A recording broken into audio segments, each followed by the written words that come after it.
सहनाववतु सहनौ भुनक्तु सह वीर्यङ्करवावहै तेजस्विनावधीतमस्तु मा विद्विषावहै। ॐ शान्ति शान्ति शान्तिः। ॐ नमो भगवते वैवस्वताय मृत्यवे ब्रह्म विद्याचार्याय नचिकेतसे च। ॐ दयाकरं दयाकारं दान्तं धर्मप्रवर्तकं प्रणमामि दयानन्दं मदाचार्यवरं परम्। ॐ शान्ति शान्ति शान्तिः। हरिः ॐ श्री गुरुभ्यो नमः। हरिः ॐ।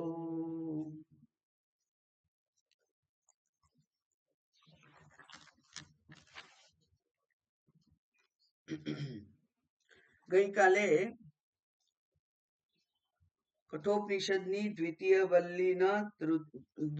અધ્યાયની તૃતીય વલ્લીનો 16મો મંત્ર આપણે જોયો કે જ્યાં અતિ કઠિન યૌગિક પ્રક્રિયા જે છે એનો ઉલ્લેખ કરેલો અને એ પીઢ યોગી જ કરી શકે એવી જે સુષુમ્ના નાડીની વાત કરી હતી એ સુષુમ્ના નાડી વડે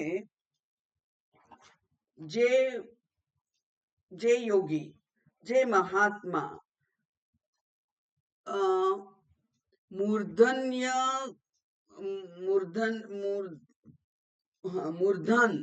મૂર્ધને જે અડકી શકે છે એટલે કે મૂર્ધન્યને ભેદી અને જે ઉપર જઈ શકે છે એવી જે યોગિક ક્રિયા છે એનાથી એને અમૃતત્વ પ્રાપ્ત થાય એટલે કે આ એક યોગ દ્વારા મુક્તિની નો ઉપાય બતાવ્યો અહીંયા અને એ જે મુક્તિ પ્રાપ્ત થાય એને કહ્યું આપેક્ષિકમ મુક્તિ એટલે કે એ સ્વર્ગ પણ હોઈ શકે અને બ્રહ્મલોક પણ હોઈ શકે પણ જો બ્રહ્મલોકમાં જાય તો પણ જો એને બ્રહ્માજી દ્વારા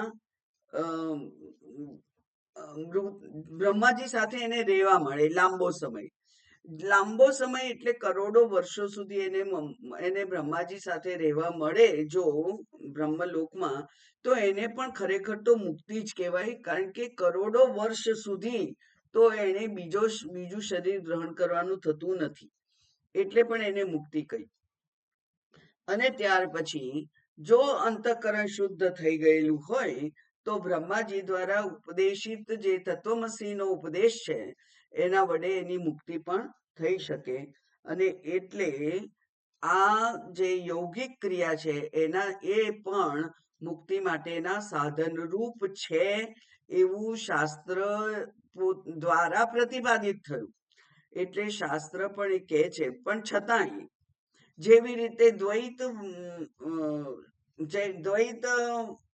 પરંપરા છે એવી રીતે આ યૌગિક પરંપરા છે એ બધાથી મુક્તિ નથી એવું ના કહી શકાય મુક્તિ છે પણ એ આપેક્ષિક મુક્તિ છે કેટલાક કરોડો વર્ષ સુધીની મુક્તિ છે પ્રલય કાળ સુધીની મુક્તિ છે એટલે કે કાયમ માટેની મુક્તિ મહાપ્રલય થઈ જાય તો પણ જે મુક્ત જીવ હોય એને તો ફરીથી શરીર ગ્રહણ કરવું પડતું નથી બીજી સૃષ્ટિમાં પણ આ સૃષ્ટિમાં તો એની મુક્તિ થઈ ગઈ પણ હવે આપણને ખબર છે કે કર્મના જો પેલું સંચિત કર્મનું જે પોટલી છે એ લઈને જો જીવ ત્યાં અવ્યક્ત થઈ ગયો હોય તો એને તો પાછું આવવું પડે અને એટલે એનો જે નિષેધ ના કરી શકાય એનો નિષેધ વેદાંત શાસ્ત્રએ નિષેધ ના કરવો જોઈએ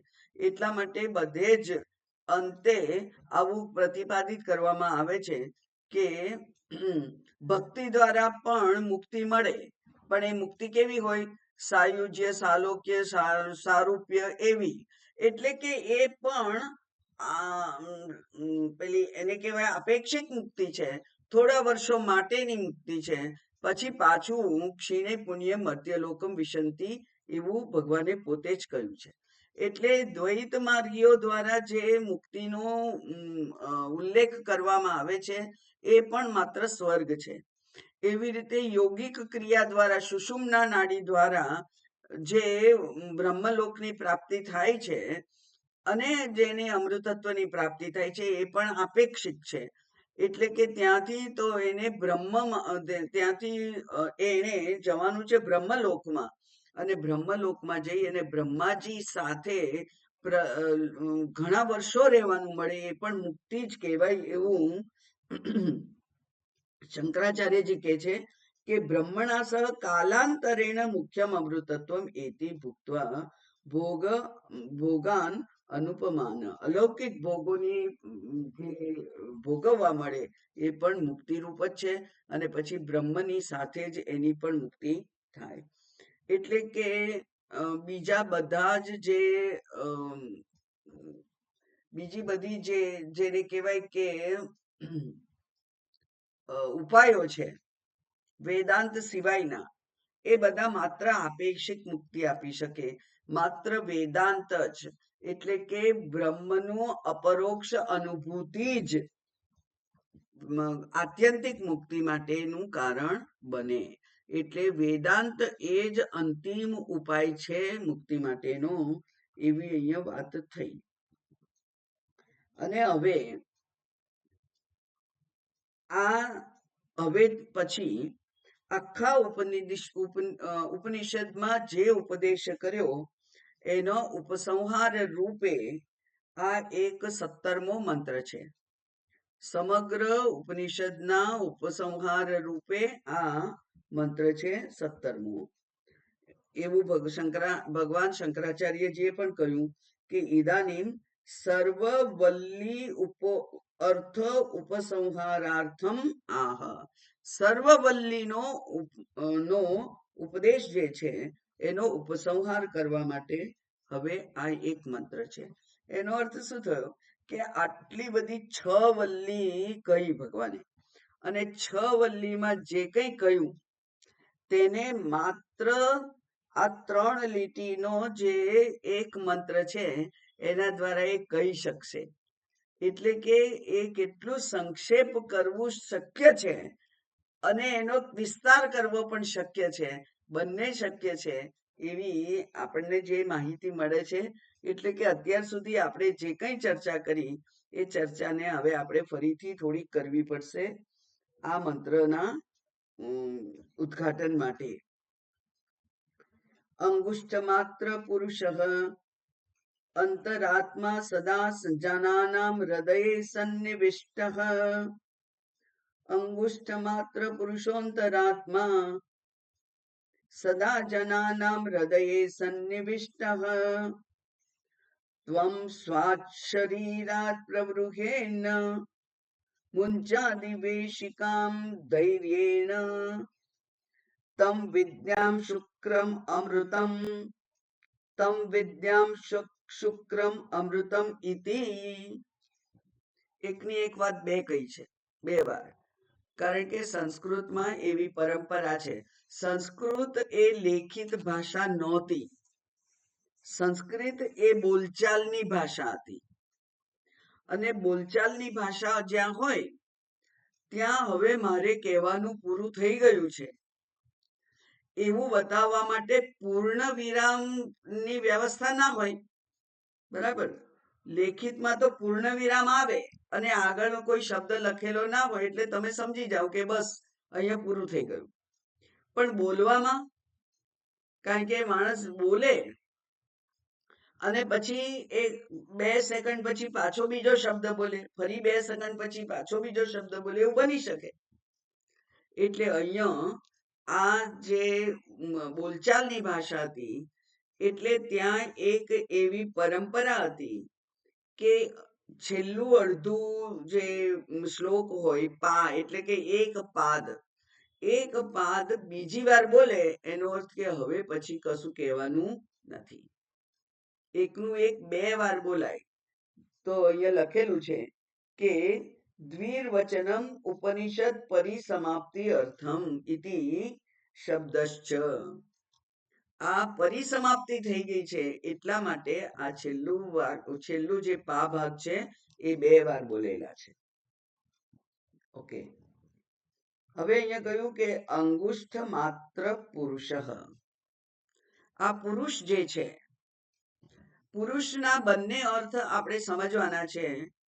પુરી શયનાત પુરુષ એટલે અંતરાત્મા, અને પૂર્ણત્વાત પુરુષ એટલે શુદ્ધ ચૈતન્ય જે સર્વવ્યાપી છે.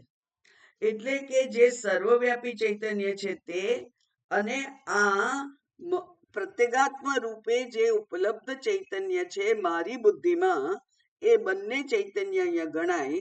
અને એ હવે જે સર્વવ્યાપી છે એનો તો વિસ્તાર આપણને કહી દીધો કે સર્વવ્યાપી છે. બરાબર, સર્વવ્યાપી એટલે કે પરમાત્માનો વિસ્તાર તો કહી દીધો કે એ તો સર્વવ્યાપી છે. તો અહીંયા અંગુષ્ઠ માત્ર કોને કહ્યું? જીવાત્માને કહ્યું. એને જીવાત્માને કહ્યું, કારણ કે હૃદય જે છે એ હૃદયની સાઈઝ વિજ્ઞાન પણ કહે છે એની સાઈઝ એક મુઠ્ઠી જેવડી હોય. હવે આ મુઠ્ઠીમાં અંદર છે આ, એટલે અંદર અંગૂઠો મૂકી દીધો તો એ અંદરનું જે છે એ આત્મા છે, ચૈતન્ય છે, મુખ્ય તત્વ છે. અને બહારના જે છે એ આવરણ છે, જેને આપણે પંચકોશ કહીએ, ત્રણ શરીર કહીએ, ત્રણ અવસ્થા કહીએ.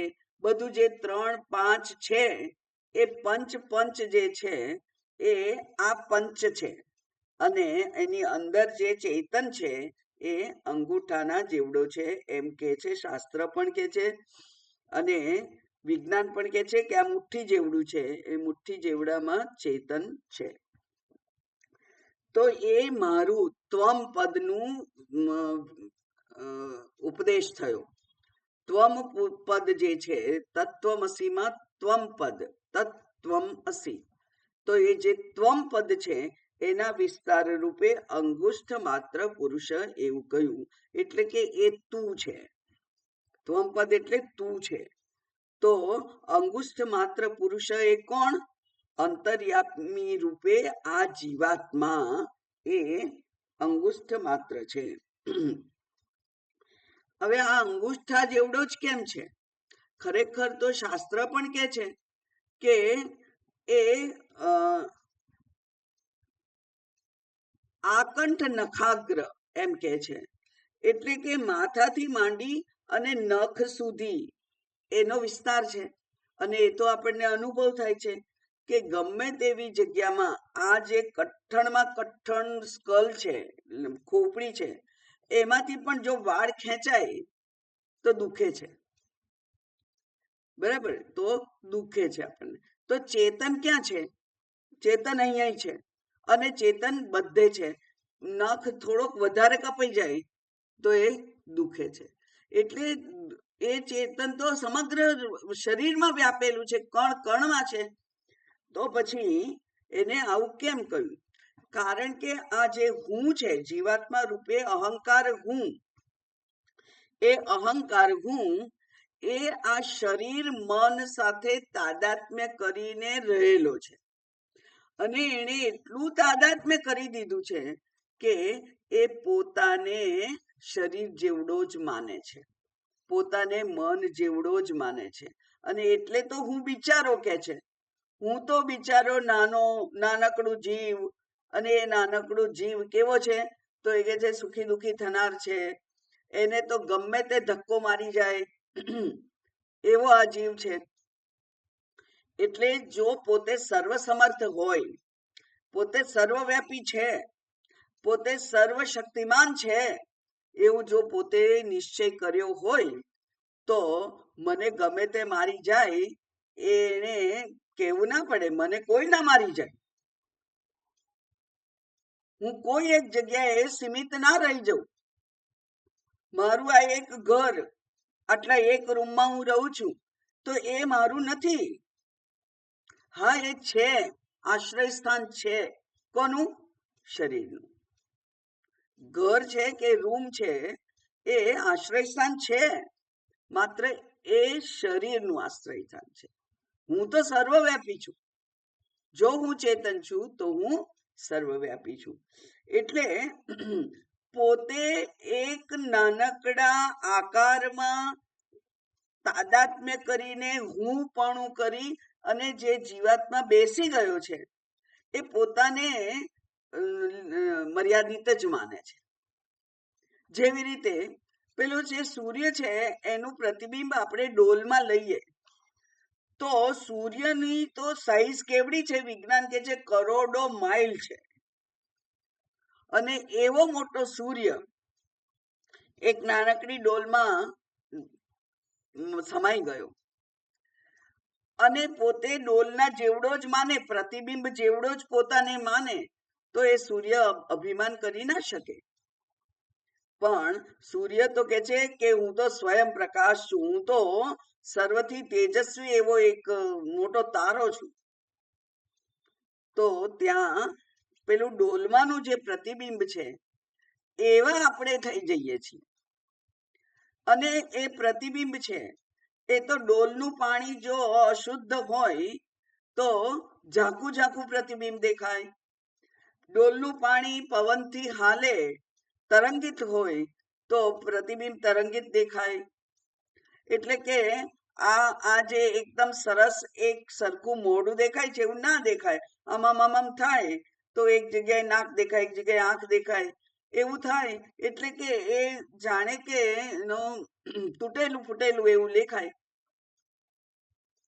જો હું મને એવું જ માનું તો પછી મને સર્વવ્યાપી સર્વશક્તિમાન બીજું કોઈ બનાવી શકે નહીં. કોઈની એવી તાકાત નથી કે એ મને આવું બનાવી શકે. એટલે સર્વવ્યાપી ચૈતન્ય જે અંતઃકરણમાં પ્રતિબિંબ રૂપે જણાય છે એને હૃદયમાં રહેલા અંગૂઠા જેવડું એમ આપણે માત્ર કહીએ છીએ જાણવા માટે. ઉપલબ્ધિ સ્થાન બુદ્ધિ છે. પ્રતિબિંબ એ અંતઃકરણમાં પડે છે અને એ અંતઃકરણ એને બુદ્ધિ કે છે વેદાંત. એ અંતઃકરણમાં પ્રતિબિંબ જે પડે છે એ પ્રતિબિંબ તો નાનું જ હોય.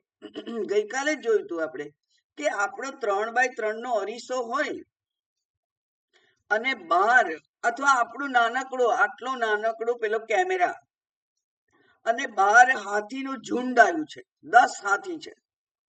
એ 10 હાથીનો ફોટો આપણે પાડીએ એ કેટલી જગ્યામાં સમાઈ જાય છે?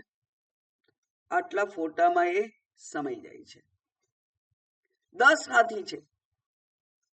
એટલે ત્યાં જે દેશનો સંકોચ થયો, એ દેશનો સંકોચ એ તો એ સ્થાનને આધારિત છે. મોટા સૂર્યનો સંકોચ પેલા ડોલના સાઈઝને આધારિત છે. એવી રીતે પેલું કેમેરામાં હાથીનું જે ચિત્ર આપણે લીધું એ તો કેમેરાના સાઈઝના આધારિત છે, હાથી એવડો નથી. એમ આ જે સર્વવ્યાપી ચૈતન્ય હું છું એ મને પ્રતિબિંબ રૂપે જ ઉપલબ્ધ થતું હોવાથી અને એની સાથે મેં તાદાત્મ્ય કરી લીધેલું હોવાથી હું મને એટલો જાણું છું. એ મારી ખોટી સમજ છે. પેલું ડોલમાં દેખાતું પ્રતિબિંબ સૂર્યનું જે છે એ સૂર્ય આવડો જ છે એવું આપણે નથી માનતા. પણ આ જીવના સંદર્ભમાં ભગવાને એક અંદર ગાંઠ ગોઠવી દીધેલી છે. નહીં તો મુક્તિ સહજ થઈ જાય. મુક્તિ સહજ નથી. એટલે એટલા સહેલાઈથી ડોલના પ્રતિબિંબ જેવડો સૂર્ય નથી. આ ફોટામાં દેખાય એવડો જ હાથી નથી. 2 ઇંચનો 3 ઇંચનો હાથી નથી. એવું સમજવામાં આપણને કોઈ તકલીફ નથી પડતી. પણ આ જે અંદર પ્રતિબિંબિત ચૈતન્ય છે એ પ્રતિબિંબિત ચૈતન્ય જ હું છું અને એ હું રૂપે જે મને ઉપલબ્ધ થયું એ તો સર્વવ્યાપી છે, સર્વશક્તિમાન છે, એ અજ છે, અમર છે, અવિકારી છે, એવું હું માની શકતો નથી. કારણ કે એક ગાઢ તાદાત્મ્ય છે, ત્યાં ગાઢ તાદાત્મ્ય છે.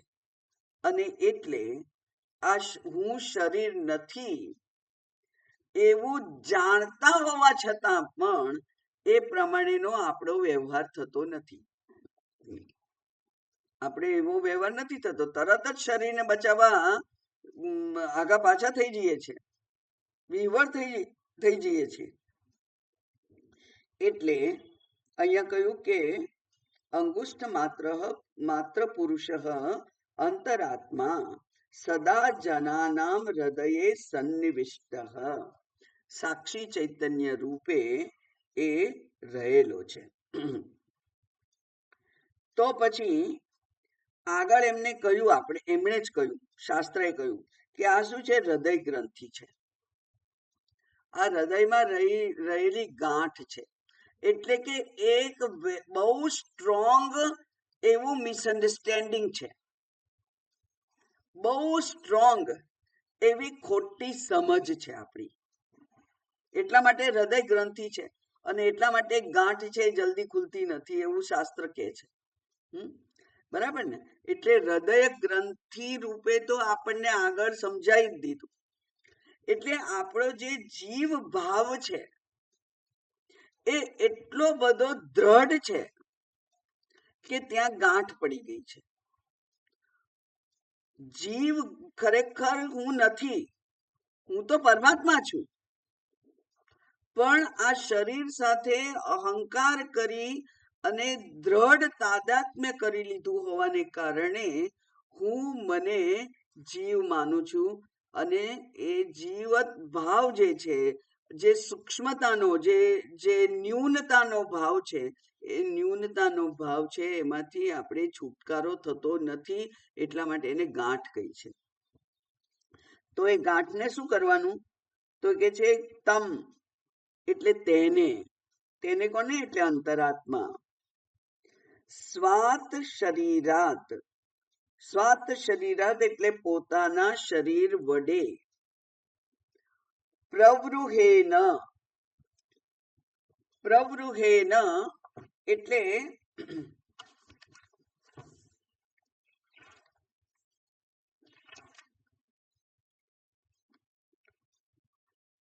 જુદો કરવો જોઈએ. એને શું કરવું જોઈએ? જુદો કરવો જોઈએ. પ્રવૃહેત એટલે એને જુદો કરવો જોઈએ. પોતાના શરીરથી આ સ્વાત શરીરાત એ બંને પંચમી વિભક્તિ છે. એટલે એમાંથી તો શરીરમાંથી આ જીવ ભાવ છે એને પ્રવૃહેત, એને જુદો કરવો જોઈએ. કેવી રીતે જુદો કરીએ? તો એના માટે ઉદાહરણ આપ્યું. એ કે છે મુંજાદી ઈશિકામ, મુંજાત ઈવ ઈશિકામ. મુંજાત ઈવ ઈશિકામ. મુંજ નામનું ઘાસ હોય, એ મુંજ નામનું ઘાસ હોય એ બહુ જ તીક્ષ્ણ હોય. એને સારી રીતે જો ના પકડીએ તો એ વાગી જાય, લોહી નીકળે, એટલું બધું ધાર તીવ્ર હોય એની. તો એ મુંજ ઘાસ છે, એ મુંજ ઘાસ લેવાનું. પછી કેવી રીતે લેવું પડે, પકડવું પડે? બહુ બહુ સાવચેતી પૂર્વક એને પકડવું પડે. પછી એમાં ઈશિકા એટલે વચ્ચેની સળી. તો આજુબાજુના જેમ કે શેરડી હોય, તો શેરડી જાડી છે, એના આપણે આજુબાજુના પેલા દૂર કરીએ એટલે વચ્ચે રસ વાળી એક પેલો જે ગઠ્ઠો રે એ શેરડી કહીએ એને. તો આવી રીતે ઘાસ છે. અમે કરતા હતા પેલા કે પેલું ઘઉંના પેલા આવે ને રાડા, એને આમ કરી ખોલી અને પછી વચ્ચેનું જે પોચું હોય એ પકડવાનું. પછી એના ટુકડા કરી અને પછી એમાં સળીઓ ખોસી અને આકૃતિ બનાવવાની. એટલે કંઈક બનાવીએ. ઘર બનાવીએ કે એવું કંઈક બનાવાય, ટેબલ બનાવાય, તો એવું એમાંથી બનાવાય. એવું અહીંયા જે મૂંચ નામનું ઘાસ છે, અત્યંત તીક્ષ્ણ જેની ધારો છે, એ તીક્ષ્ણ ધારવાળા મૂંજ ઘાસ છે, એની આજુબાજુની જે પેલી પરત હોય એ કાઢવાની, અને અંદરથી જે જે બીજું જે નીકળે એને એવું ને એવું રાખવાનું. તો એને ઈશિકા કે અંદરની જે છે એ ઈશિકા છે. તો એ કરવા માટે આપણને એક ધાર નીકળવી પણ જોઈએ, ઈશિકા નીકળવી પણ જોઈએ, અને આપણને વાગવું પણ ના જોઈએ, લોહી પણ ના નીકળવું જોઈએ. તો એ કામ કેવી રીતે થાય? તો કે છે ધૈર્યેણ, ધીરજથી. ઓકે. દયાનંદ સ્વામીજીએ ધૈર્ય ને એક જગ્યાએ સમજાયેલું છે. એમણે કહ્યું ધૈર્ય એટલે કરેજ, હિંમત. કરેજ એટલે હિંમત. કેમ? તો એ કરેજ કોને કહેવાય, ધૈર્ય કોને કહેવાય? તો એ કે છે મુશ્કેલ સંજોગોમાં, મુશ્કેલ પરિસ્થિતિમાં ધીરજ ગુમાવ્યા વગર પ્રયત્ન કરી અને કાર્યને સફળ બનાવવું, એ ધૈર્ય કહેવાય. મુશ્કેલ પરિસ્થિતિમાં એટલે સામાન્ય નથી આ કામ. પેલા મૂંજ ઘાસમાંથી ઈશિકા કાઢવાનું કામ જે છે એ સામાન્ય નથી. એવું આવું અમે કરતા, એક ગોરસ આંબલીનો બીયો હોય, એ ગોરસ આંબલીના બીયા ઉપર એક કાળું હોય, અને એ કાળાને છોલવાનું, અને સફેદ ના નીકળી જવું જોઈએ, બ્રાઉન કલર રહેવો જોઈએ. તો એ કેટલું બધું ધીરજ વાળું કામ હતું. એને અંગૂઠાના નખથી એને એટલું જ જોર આપવાનું કે ખાલી ઉપરનું પડ દૂર થાય, અને પછી એને ધીરે ધીરે ખોલવાનું. કેટલું ધીરજ વાળું કામ છે. એવું જ ધીરજ વાળું કામ અહીંયા છે, એને ધૈર્ય કહેવાય. કારણ કે સામાન્ય એનો એ જ બીયો તમે આપો કે આનું ઉપરનું છોતરું કાઢી નાખ, તો નીકળી જાય, સફેદ થઈ દેખાઈ જાય. પણ સફેદ નથી દેખાડવાનો, ગ્રે કલરનો દેખાડવાનો છે. એટલે એ જે કાઢવું કેટલું બધું અઘરું છે. એમ મુશ્કેલ પરિસ્થિતિમાં ધીરજ ગુમાવ્યા વગર પ્રયત્ન કરી અને પ્રયત્ન કરતા કરતા એ કામને સફળ બનાવીએ, તો એ જે આપણી શક્તિ છે એને ધૈર્ય કહેવાય. તો આ એનું નામ ધૈર્ય છે, અને એના વડે આ કાઢવાનું. પંચદશીમાં વિદ્યારણ્ય સ્વામીજી એના માટે કે છે, આ જીવને જાણવા માટેની જ પ્રક્રિયા રૂપે કે છે કે યથા મુંજાદી ઈશિકા એવમ આત્મા. ઈશિકા જેવો આત્મા છે. મૂંજના ઘાસથી ઢંકાઈ ગયેલો છે. મૂંજનું ઘાસ કાઢવા માટે એટલું બધું તીક્ષ્ણ છે કે લોહી નીકળી જાય. એવું નહીં, લોહી ના નીકળવું જોઈએ. એને વ્યવસ્થિત રીતે પકડી, સાવધાની પૂર્વક પકડી, અને પેલા એના બહારના જે પડ છે એને દૂર કરી, યુક્તિપૂર્વક સમુદ્રત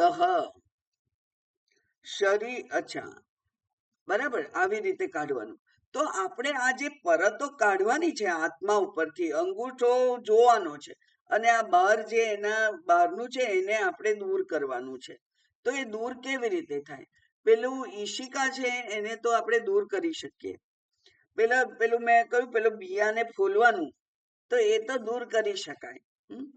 એટલે જે વસ્તુ દૂર છે, વારંવાર મેં ઉદાહરણ આપેલું છે કે આપણે પહેલા તો ઘઉં એવા આવતા હતા કે ચાળી ચાળી ચાળી સાવ ઝીણા હોય, એને ફેંકી નહીં દેવાના. એટલે એમાં ઘઉં ઓછા હોય ને કાંકરા વધારે હોય, તો એમાંથી ઘઉં કાઢવાના, આમ બે છૂટું પાડવાનું. બે છૂટું તો પડી જાય, કારણ કે બે જુદું છે, જુદા રંગનું છે, બધું જુદું છે. પણ આ જે અહીંયા ચૈતન્ય, આપણું જે ચૈતન્ય છે, એ તો એક સેલમાં, એક કણમાં વ્યાપ્ત છે. એને જુદું જોવાનું છે. અને આ શરીરનો નાશ ના થાય, શરીરનો નાશ કરવાનો નથી. તો કેવી રીતે જોવાનું એને? તો ત્યાં જે આપણને પ્રક્રિયાઓ શાસ્ત્રમાં કહેલી છે, દાખલા તરીકે પંચકોશ પ્રક્રિયા, તો નેતિ અન્નમય કોષ એનું તો વિસર્જન થઈ જાય છે. અન્નથી જે બનેલું આ શરીર સ્થૂળ છે એનું તો વિસર્જન થઈ જાય છે, એવું નથી. પ્રાણમય કોષ એ તો બીજા શરીરમાં જતો રહે છે. પ્રાણ એ નાશ નથી પામતો, બીજા શરીરમાં જતો રહે છે. તો હું એ નથી. એટલે અન્નમય નથી, પ્રાણમય નથી, મનોમય નથી, વિજ્ઞાનમય નથી, આનંદમય કોષ હું નથી. એવી જ રીતે ત્રણ શરીર છે. અહીંયા વિદ્યારણ્ય સ્વામીજીએ 3 શરીરનો ઉલ્લેખ કર્યો છે. એક છે શરીર ત્રિતયાદિ ધીરૈ, એ 3 શરીરથી પરમ બ્રહ્મ જાયતે, એમાંથી ધીરજ પૂર્વક જો તમે એને છૂટા પાડો, જુઓ, તો ત્યાંથી જાણે કે આત્મા જન્મે છે, એટલે કે આત્માના દર્શન થાય છે. તો આ 3 શરીર, સ્થૂળ શરીરમાં જો અહંભાવ થયો હોય, તાદાત્મ્ય થયું હોય, તો હું મનુષ્ય છું, હું સ્ત્રી છું, હું પુરુષ છું, હું મંત્રી છું વગેરે જે સ્થૂળ શરીરના લક્ષણો છે એનામાં આપણે ખોવાઈ જઈએ, એમાં આપણે ખોવાઈ જઈએ. તો ત્યાં નથી ખોવાવાનું. ત્યાર પછી તો સૂક્ષ્મ શરીર છે, એટલે હું સુખી દુખી, હું કરતા, હું ભોગતા, એ મન બુદ્ધિના લક્ષણો છે.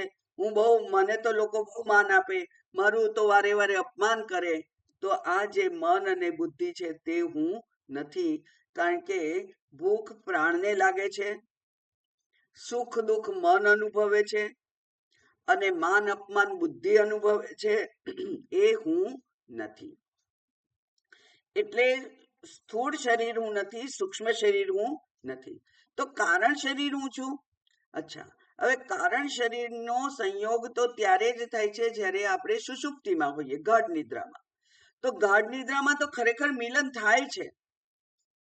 જીવ અને શિવનું મિલન ગાઢ નિદ્રામાં તો થાય છે, પણ ત્યાં નિદ્રાનું આવરણ હોવાથી મને નથી સમજાતું. એટલે કે મને હું દેખાતો નથી આત્મરૂપે, હું એને જોઈ ના શકું નિદ્રા હોય ત્યાં સુધી.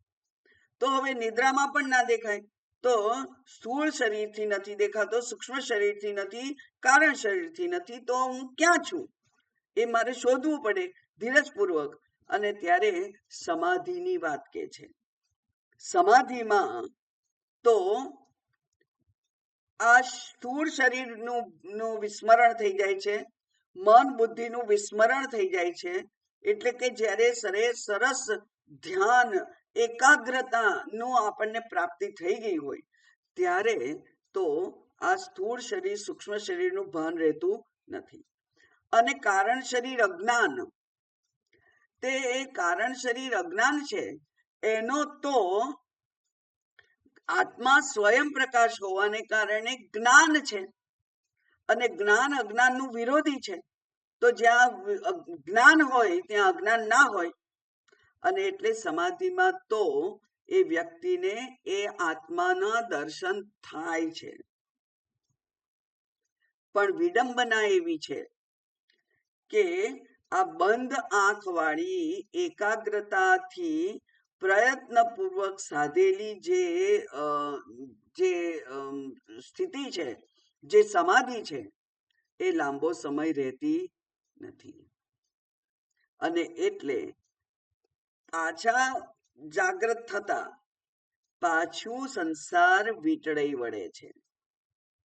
માટે વેદાંત જે ઉપાય સૂચવે છે એ એક જ ઉપાય કરવો પડે એમ છે કે મન બુદ્ધિથી આપણે, એટલે કે બુદ્ધિના નિર્ણયથી હું અન્નમય નથી, હું પ્રાણમય નથી, હું મનોમય નથી, એમ નથી કરી, અને જે નથી કહેનાર હું છું, એ તો હું, એ જ ચૈતન્ય છે, એ જ હું છું, એમ ખુલ્લી આંખે સમગ્ર વિશ્વના, દેહ સહિત સમગ્ર વિશ્વના મિથ્યા રૂપે દર્શન કરવા, એ જ એકમાત્ર ઉપાય છે.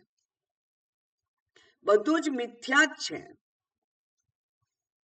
સમગ્ર આ શરીર મિથ્યા છે, સમગ્ર જગત મિથ્યા છે, અને જગતમાં થતા જે કઈ વ્યવહારો છે એ પણ બધા મિથ્યા છે, એટલે કે નાટક જેવા છે.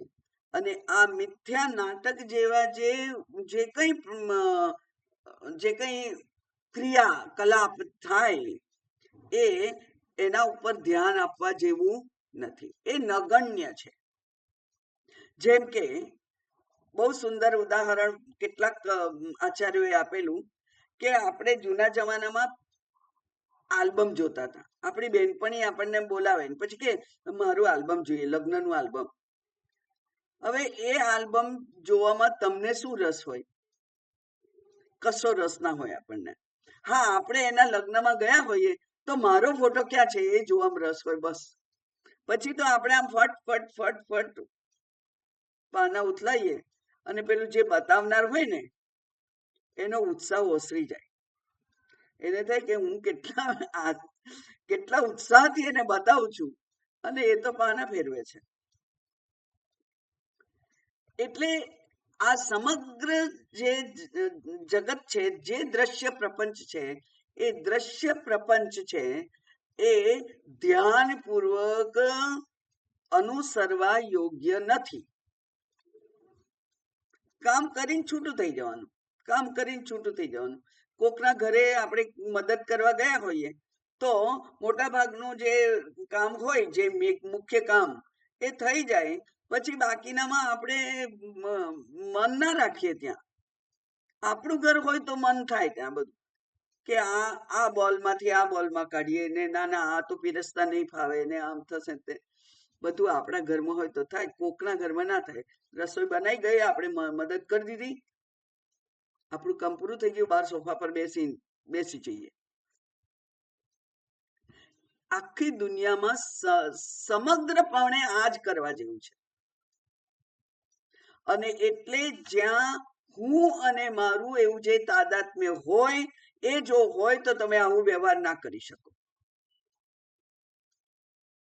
હું અને મારાનો જો હજુ સહેજ પણ અંશ રહી ગયો હોય તો હમણાં મેં કહ્યું એવું વર્તન નહીં થાય આપણાથી. એટલે આપણે કેવું વર્તન કરવાનું છે હમણાં બતાવ્યું કે જે કરવા યોગ્ય છે, કરવાનું છે, જે ઉપાધિ છે એ પ્રમાણે કરી છૂટું થઈ જાય.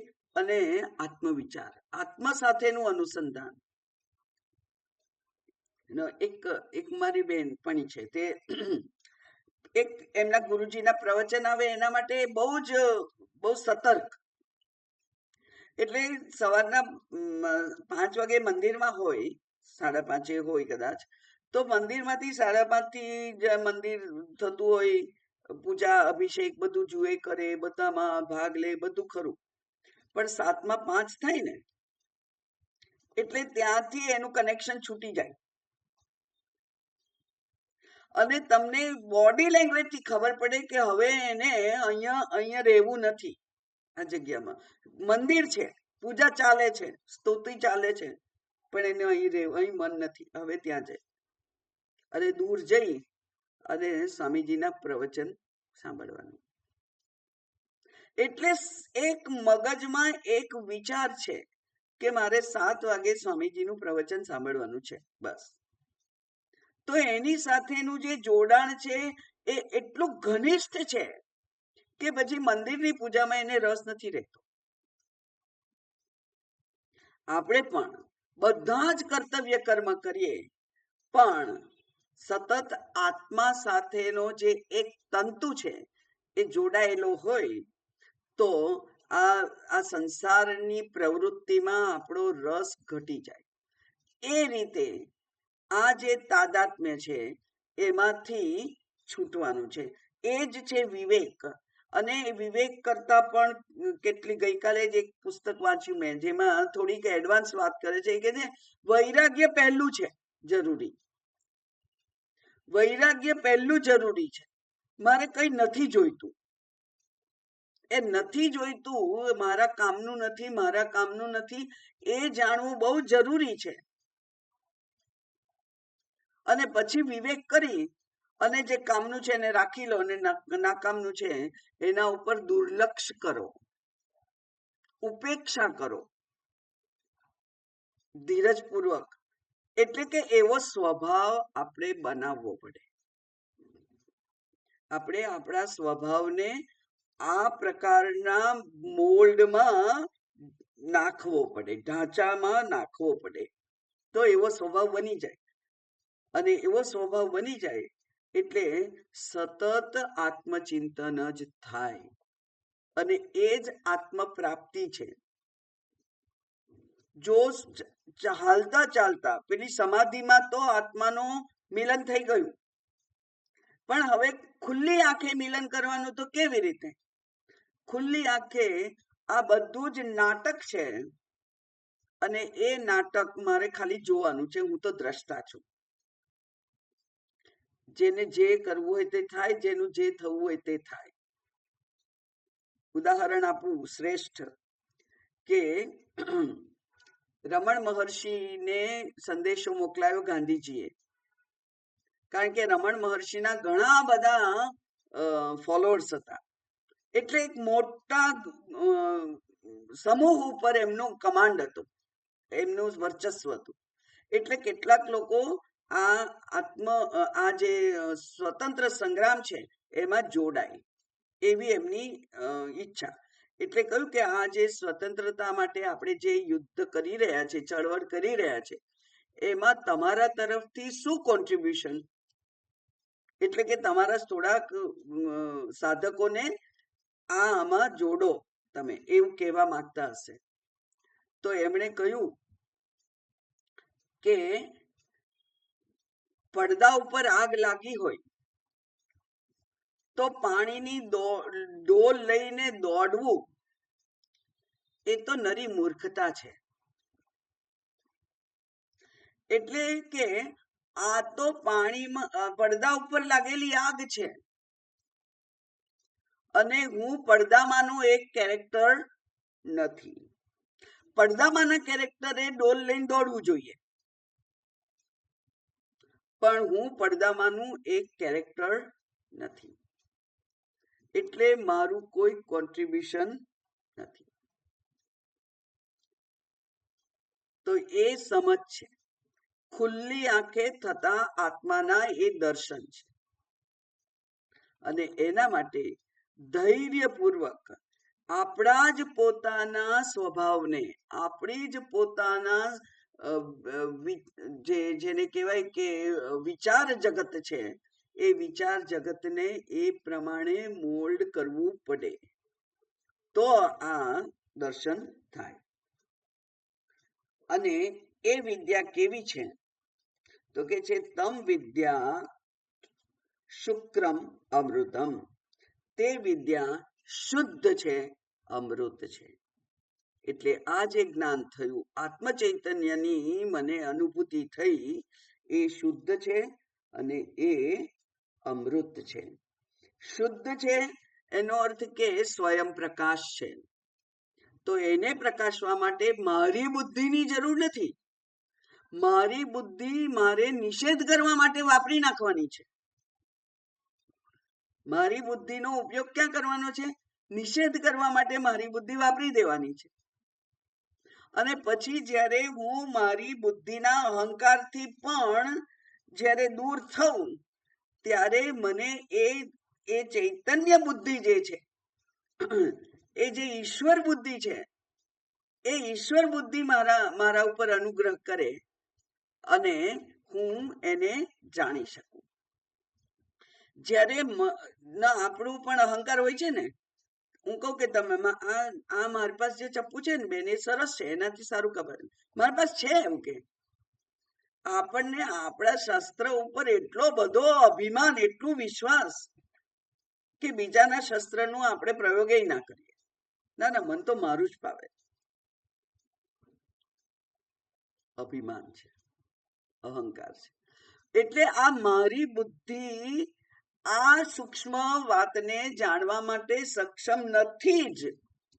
એમ કરીને જ્યારે હું મારી બુદ્ધિ, આ જે ઇન્ડિવિજ્યુઅલ બુદ્ધિ છે, એ બુદ્ધિના અહંકારને પણ હું છોડી દઉં,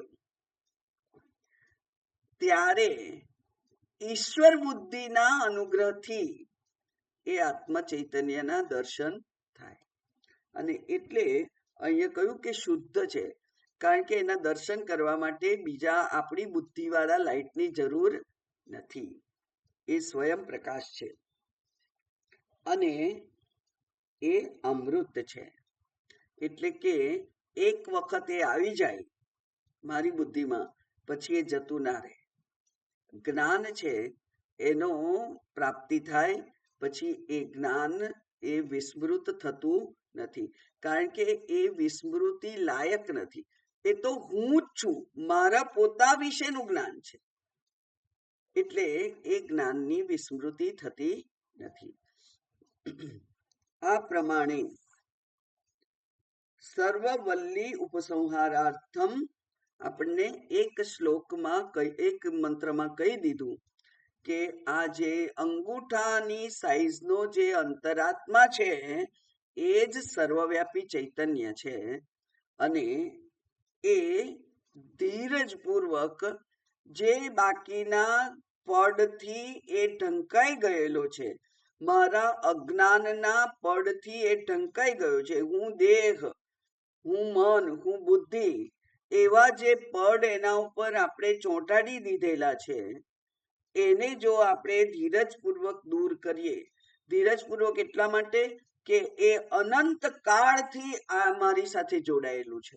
હું શરીર છું, હું મન છું, હું બુદ્ધિ છું, એ જે આપણા ખ્યાલ છે, નોશન્સ છે, એ તો અનંત કાળથી આપણી સાથે જોડાયેલા છે. એટલા માટે ધીરજપૂર્વક અત્યંત ચોંટી ગયેલા જે પડ છે એને આપણે છૂટા પાડવાના છે. અને એ છૂટા પાડી અને જે હું ચૈતન્ય નિરુપાધિક હું જે બચું છું એ જ ખરેખર આત્મા છે. એટલે સર્વ ઉપાધિનો ત્યાગ એ ધીરજનું કામ નથી. સર્વ ઉપાધિનો ત્યાગ, જેમ પેલી ગાર્ગી ગઈ શાસ્ત્રાર્થ કરવા અને શરીર ઉપર એક પણ કપડું નહીં, અને તોય એમ કોઈ એમ કે તું સ્ત્રી, તો એ કે સ્ત્રી અને પુરુષનું જે જુદું પાડી શકે છે એ મારા માટે મારી સાથે શાસ્ત્રાર્થ કરવા લાયક જ નથી. મારી સાથે શાસ્ત્રાર્થ કરવા એ લાયક નથી. જેને હું સ્ત્રી છું અને પોતે પુરુષ છે એવું પણ જો એ ઉપાધિનું પણ જો અભિમાન હોય તો એની સાથે હું શાસ્ત્રાર્થ નહીં કરું. એટલી જેની ખુમારી છે, એણે માત્ર શરીર ધારણ કરી રાખ્યું છે.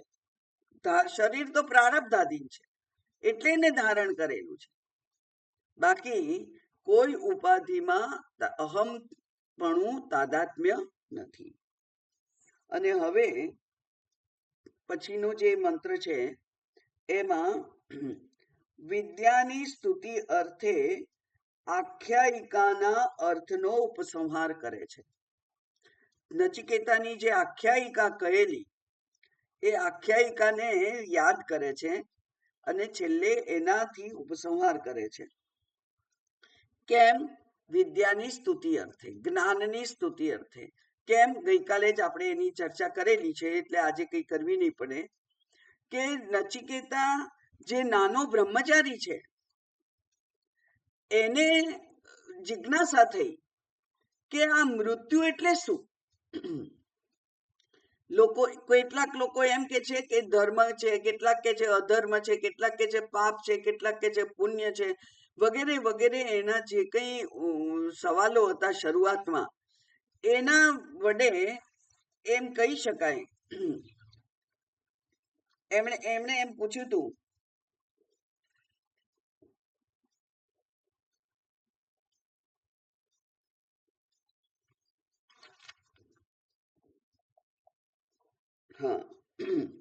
येयं प्रेते विचिकित्सा मनुष्य अस्ति के नायम अस्ति के. કોઈ કેમ કે છે કે આ મૃત્યુ થાય પછી આત્મા રહે છે અને કોઈ કે છે નથી રહેતો. અસ્થિતિ એક જણ કે છે અસ્થિ છે અને કોઈ કે છે નાસ્તિ, કોઈ કે છે નથી. અને એ વિદ્યા જે છે એ એતદ વિદ્યા અનુશિષ્ટસ્ત્વયાહમ, તમારા દ્વારા એ વિદ્યા મને શીખવાડવામાં આવે તો એ મારું તૃતીય વરદાન છે. એટલે કે મારે આત્મા વિશે જાણવું છે. આ એમનો જે પ્રશ્ન હતો એ પ્રશ્ન જ અતિ ગંભીર છે, પ્રૌઢ બુદ્ધિનો એ પ્રશ્ન છે. પોતે બાળક છે પણ એ બાળ બુદ્ધિ નથી. અને એટલે એક એક વિશેષ એવો પ્રશ્ન પૂછ્યો અને એ પ્રશ્નનો જવાબ મેળવવા માટે પોતાના અધિકારીત્વને એમણે પુરવાર કર્યું. કેવો અધિકારી છે? વિવેક વૈરાગ્યશીલ અધિકારી છે. એટલે એને આખા ભૂલોકના અને સ્વર્ગલોકના બધા જ ભોગો ઓફર કર્યા તોય કે છે ના ના, તમારે તમારું રવા દો, એ તો બધું કાલે એ જતું રહેશે. સ્વભાવાહ, સ્વ એટલે આવતીકાલ, અભાવાહ આવતીકાલે અભાવ થઈ જશે એનો, તો એ મારે જોઈતું નથી. એટલે નાશવંત કંઈ પણ છે એના વિશે મારે જાણવું નથી, એ મારે જોઈતું નથી, એમાં મને રસ નથી. તો શું જોઈએ? જે નાશવંત નથી એના વિશે તમે મને કંઈક કહો, કારણ કે તમે એના જ ગુરુ છો, એ તમારો જ વિષય છે. એટલે ઇંગ્લિશમાં સારી કહેવત છે, એ કહેવાય ફ્રોમ ધ હોર્સસ માઉથ. તમારા મોઢેથી મારે સાંભળવું છે, કારણ કે તમે એના શ્રેષ્ઠ વિદ્વાન છો. તો તમારા મોઢેથી મારે સાંભળવું છે, એ મને વિદ્યા કહો. અને ત્યારે આટલા પ્રલોભનો આપ્યા છતાં પણ આ નાનકડો બાળક બ્રહ્મચારી એ કોઈ અનાત્મ પદાર્થથી અભિભૂત થતો નથી, આકર્ષિત થતો નથી. બધાને નગણ્ય પથ્થરની જેમ ઠોકર મારી દે છે એવો જે છે. એટલે કે આપણે પણ એવા અધિકારી થવું પડે તો આ આત્મવિદ્યા પ્રાપ્ત થાય. ગમે તેવો મોટો કોહિનૂર હીરો કોઈ આપે તો પણ કોઈ એક સરસ વાર્તા હમણાં થોડા વખત પહેલા જ વાંચી હતી. એક ભાઈ હતા, ખૂબ પૈસાદાર હતા, 7 પેઢી ચાલે એટલું ધન એમની પાસે હતું. તો એ દુઃખી હતા. એટલે કોઈકે એમને પૂછ્યું, કોઈક મહાત્માએ એમને પૂછ્યું, તમે દુઃખી કેમ છો? તમારી પાસે આટલા પૈસા છે, 7 પેઢી ચાલે એટલું તો ધન છે તમારી પાસે. તો કે હું દુઃખી છું કારણ કે મને ચિંતા થઈ છે કે 8મી પેઢી શું કરશે. આટલા બધા મૂર્ખાઓ છીએ આપણે. એટલે શોધી કાઢીએ, દુઃખી થવાના કારણ શોધી કાઢીએ છીએ આપણે. જ્યાં કોઈ કારણ નથી ત્યાં પણ દુઃખી. મોટા મહેલમાં રહેતી પેલી પુત્રવધુ, બધું જ છે છતાંય દુઃખી. કેમ? કંઈક શોધી કાઢ્યું હશે કારણ. તો એવું જે આ વિદ્યા સ્તુતિ અર્થે આ આખ્યાયિકા, ખરેખર એકલી આખ્યાયિકા જાણીએ ને તો પણ આત્મતત્વ જે છે એનું મહાત્મ્ય આપણને બુદ્ધિમાં સ્પષ્ટ થઈ જાય. હવે જો બુદ્ધિમાં મહાત્મ્ય સ્પષ્ટ થઈ ગયું કે આ જ મેળવવા યોગ્ય છે, આનાથી હલકું નીચું, એક ટકો નીચું પણ મારે નહીં ચાલે, આ જ જોઈએ મારે, તો પછી એના માટે જે પ્રયત્ન નચિકેતાએ કર્યો એ પ્રયત્ન આપણે કરવો પડે. એની વાત અહીંયા કઈ છે, એ કે છે મૃત્યુ પ્રોક્તામ નચિકેતો, મૃત્યુ પ્રોક્તામ, મૃત્યુએ કહ્યું, એટલે કે યમરાજાએ કહ્યું. કોને કહ્યું? નચિકેતાને કહ્યું. અથ લબ્ધ્વા, લબ્ધ્વા એટલે પ્રાપ્ત કરીને, એતામ વિદ્યામ, આ વિદ્યા એટલે બ્રહ્મ વિદ્યા, અને યોગ વિધિમ ચ, અને યોગ વિધિ પણ કઈ.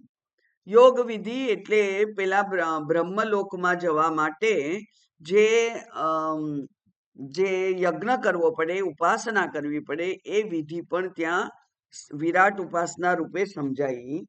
કૃત્સ્નમ એટલે સંપૂર્ણ, સંપૂર્ણ સમજણ પ્રાપ્ત કરાવી દીધી. અને પછી કહ્યું કે બ્રહ્મ પ્રાપ્ત, ત્યાર પછી બ્રહ્મની પ્રાપ્તિ, બ્રહ્મ પ્રાપ્ત અથ વીરજ અભૂત, અને પછી એના પરિણામે શું થયું, એને બ્રહ્મ પ્રાપ્તિ થઈ, નચિકેતાને બ્રહ્મ પ્રાપ્તિ થઈ. અને વીરજ, રજ એટલે અશુદ્ધિ, અને વિરજ એટલે અશુદ્ધિ વગરનો. તો આ મનુષ્ય બુદ્ધિમાં અશુદ્ધિ બે જ છે, રાગ અને દ્વેષ, અહમ અને મમ. આ રાગ અને દ્વેષ છે એ રૂપી અશુદ્ધિ એના મનમાંથી દૂર થઈ. અભૂત, અભૂત એટલે બન્યો, ભૂતકાળ છે એટલે એવો બન્યો. અને મૃત્યુ અન્યો અપી એવમ જ વિદધાત્મ્ય એવમ, એવા સર્વ વિકારોથી રહિત થઈ. અને મૃત્યુઓ અન્ય અપી, અને મૃત્યુથી રહિત થઈ ગયો. એટલે જે કોઈ એવમ યો વિદધામી, જે પણ આ આત્મવિદ્યાને જાણશે તે નચિકેતાના જેવી જ મુક્તિને પ્રાપ્ત થશે, એવું અહીંયા ઉપસંહાર કરતા શાસ્ત્ર આપણને કહે છે. એટલે કે નચિકેતાની આખ્યાયિકા એ માત્ર મનોરંજન માટે નથી. નચિકેતાને આપણે શબ્દસહ આપણા જીવનમાં ઉતારવાનો છે. અને એને જે વિવેક હતો, એને જે જેટલો વૈરાગ્ય હતો, એ વૈરાગ્ય પણ મારા જીવનમાં આવવો જોઈએ. અને એને જે જિજ્ઞાસા થઈ, એવો જે જિજ્ઞાસા, એટલે કે ભલે મારી બુદ્ધિથી પ્રશ્ન મને પૂછતા નથી આવડતું, પણ નચિકેતાએ તો પોતાની બુદ્ધિથી પ્રશ્ન પૂછ્યો, તો એ નચિકેતાનો પ્રશ્ન એ જ મારો પ્રશ્ન છે. મારે પણ મુક્ત જ થવું છે, મારે પણ આત્મા વિશે જાણવું છે, કે જેના વિશે સ્પષ્ટ ખ્યાલ કોઈને બાકીના કોઈને નથી. તો આ શાસ્ત્ર દ્વારા આપણને નચિકેતાના આખ્યાયિકા દ્વારા આ આત્મતત્વનો ઉપદેશ જે કર્યો છે, અને એનાથી નચિકેતા એ શુદ્ધ થઈ ગયો છે. નચિકેતા એ સર્વ વિકારોથી શુદ્ધ થઈ ગયો છે, એને અમૃતત્વ પ્રાપ્ત થયું છે, મુક્ત થઈ ગયો છે. અને જે આ અધ્યાત્મ વિદ્યાનું અધ્યયન કરશે તેને પણ મુક્તિની પ્રાપ્તિ થશે, એવું શાસ્ત્ર આપણને કહે છે. એટલે અહીંયા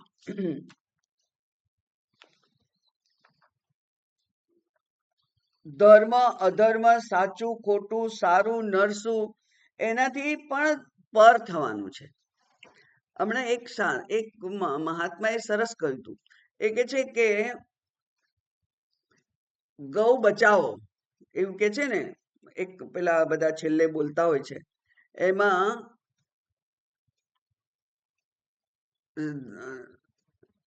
સનાતન ધર્મનો જય હો, ગૌ માતાનો જય હો. તો કે છે ગૌ માતાનો જય એકલું ના કરો તમે, એ કે છે ગૌ માતાનું પાલન કરો. હા, એટલે દરેકે દરેક ઘેરના આંગણે ગાય હોવી જોઈએ. તો ગૌ માતાનું પાલન કરો તમે, અને જે પાલન કરતા હોય એને મદદ કરો, તમારાથી ના થાય તો. તો એ પ્રમાણે અહીંયા કે છે કે ધર્મ પણ મારા કામનો નથી ને અધર્મ પણ મારા કામનો નથી. પાપ તો મારે નથી જોઈતું, પણ પુણ્ય પણ મારે નથી જોઈતું, કારણ કે પુણ્ય પણ અન્ય દેહને પ્રાપ્ત કરાવવા માટેનું બીજ છે. એટલે ધર્મ અધર્મ, સાચું ખોટું, બધાથી હું મુક્ત છું. સાચાથી પણ મુક્ત, હા, સાચાથી પણ મુક્ત, કારણ કે સત્ય માત્ર આત્મા છે, અને બાકીના બધા સાપેક્ષ સત્ય છે. અત્યારે જે સત્ય હોય, તમારી તબિયત સારી છે, સાચું બોલો છો, હા હા મારી તબિયત સારી છે, અને પછી 2 દિવસ પછી બગડે ત્યારે એ સત્ય ક્યાં જતું રહે? ખોટું પડી જાય ને. એટલે આપણે જે બોલીએ છીએ એ બધા આપેક્ષિક સત્ય છે. સત્ય માત્ર એક આત્મા છે. એટલે સાચા અને ખોટા બધાથી પણ પર, અને એટલે મૌનમ સર્વાર્થ સાધનમ. સાચું ના બોલવું, ખોટું ના બોલવું. તો એ પ્રમાણેનું જેનું બુદ્ધિ થઈ ગઈ છે તેને આ તત્વની પ્રાપ્તિ થશે. ઇતિ કઠોપનિષદ સમાપ્તા. ઓમ સહનાવવતુ સહનૌ ભુનક્તુ સહ વીર્યં કરવાવહૈ તેજસ્વિનાવધીતમસ્તુ મા વિદ્વિષાવહૈ. ઓમ શાંતિ શાંતિ શાંતિ. હરિ ઓમ. શ્રી ગુરુભ્યો નમઃ. હરિ ઓમ. ઓમ પૂર્ણમદઃ પૂર્ણમિદં પૂર્ણાત પૂર્ણમુદચ્યતે પૂર્ણસ્ય પૂર્ણમાદાય પૂર્ણમેવાવશિષ્યતે. ઓમ શાંતિ શાંતિ શાંતિ. હરિ ઓમ. શ્રી ગુરુભ્યો નમઃ. હરિ ઓમ.